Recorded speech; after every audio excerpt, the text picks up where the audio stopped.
Tila sining sa museong di naluluma. Pinipili kong ginto hanggang kaluluwa. Gonna keep you like the necklace all my life.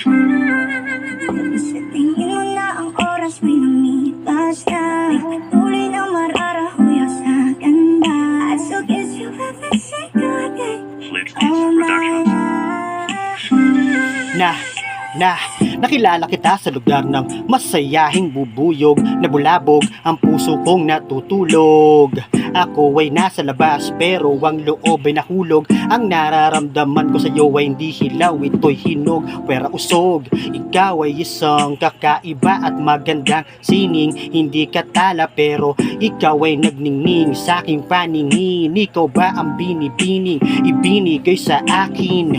Ikaw ba ang katuparan ng hiling at panalangin? Mga katanungan ko na nabigyan ng kasagutan. Handa na akong aminin ang nararamdaman. Di nagtagal, ikaw ay naging espesyal. Ako'y napamahal, sa harap ng altar ay nagdasal.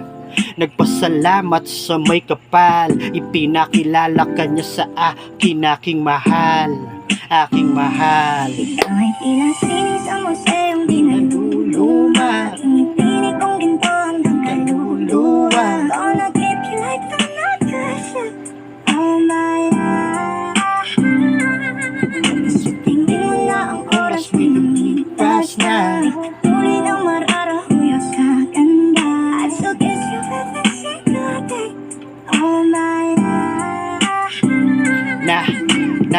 Nang ibinigay mo sa akin ng oo na matamis, ang aking kasiyahan ay labis.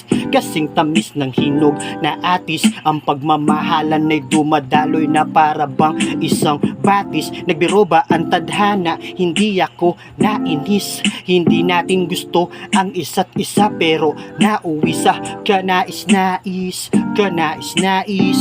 Ikaw ay lalong nagkaroon na mataas na halaga bilang isang sining. Nang tanggapin mo ang aking apelyido at pumayag magpakasal sa akin, nagbunga ang ating sining ng dalawang bagong obra.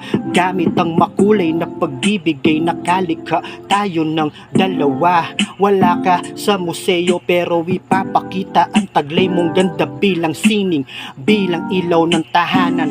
Patuloy kang magningning. Sining sa museong di naluluwa. Pinipili kong ginto hanggang kaluluwa. Bilang ilaw ng tahanan natin, patuloy kang magningning, aking sining. Sa tingin mo na ang oras may lumipas na. May patuloy na mararahuya sa ganda.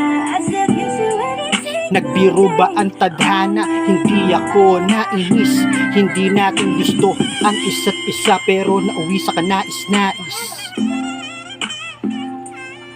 Ikaw ang aking sining, mahal kong asawa.